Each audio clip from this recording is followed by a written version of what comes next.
This is Caleb Canatzer. And I'm Katie Forgy, and this is Cougar News Now.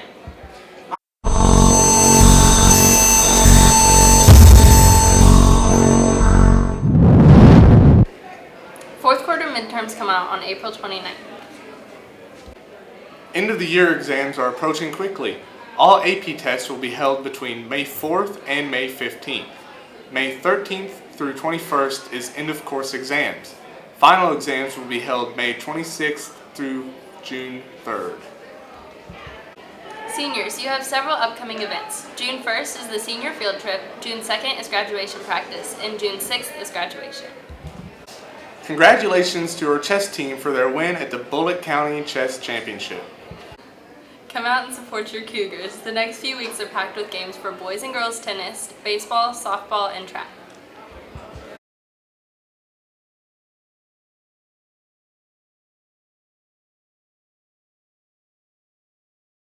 Let's face the facts. Sooner or later, most of us are going to graduate, and whether we go into a college or a career, the classes we take in high school are important. Bullitt Central is one of the many schools nationwide that offers both AP and regular classes.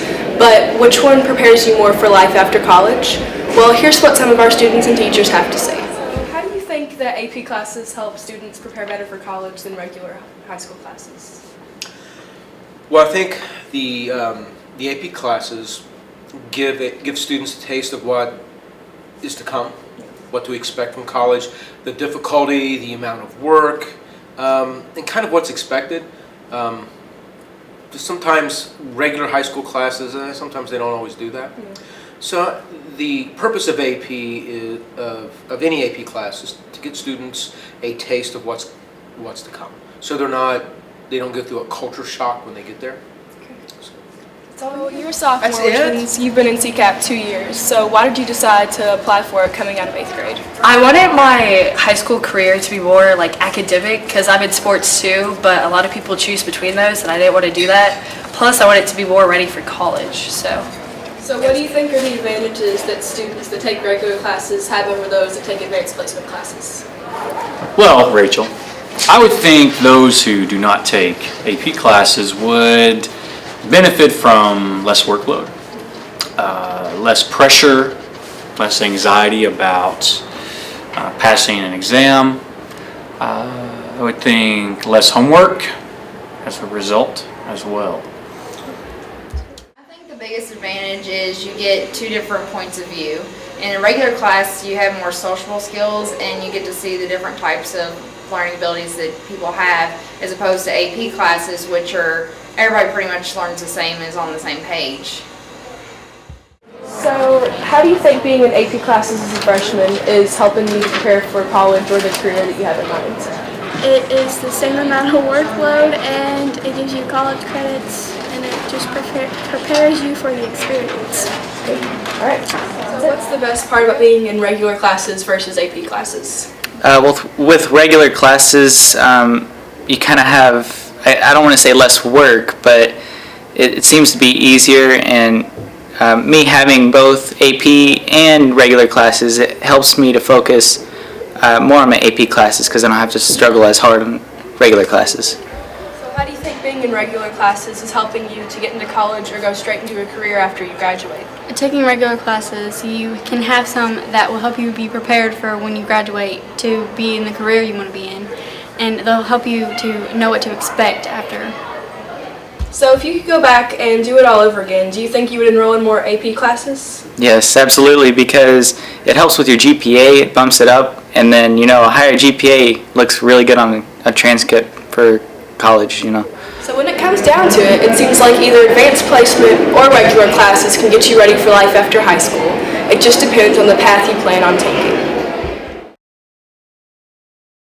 Recently, Obama has been quoted talking about mandatory voting.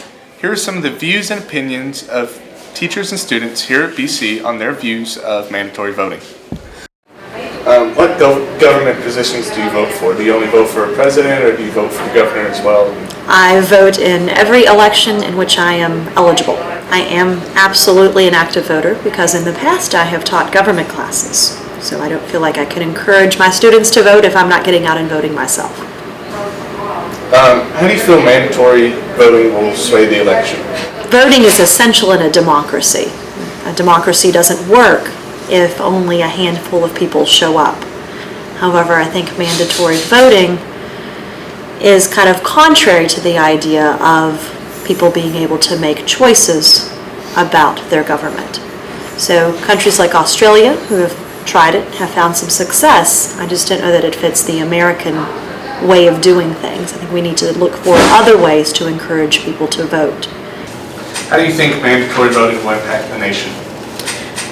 I would say it would get people more involved in politics. Right now, a lot of people don't know any policies or anything governing, the President of the United States. That's why a lot of people don't go to vote, and even if they do, most are uneducated. So if you implement mandatory voting, it would force people to educate themselves on politics. What should the consequences be for not voting if mandatory voting is enforced? Some countries have imposed a fairly small fine on people who don't show up to vote. So that's something that other places have experimented with. Again, because in general, I'm not in favor of a mandatory voting law. Don't know exactly what I would want the consequences to be. What would a reasonable excuse be for not showing up to vote?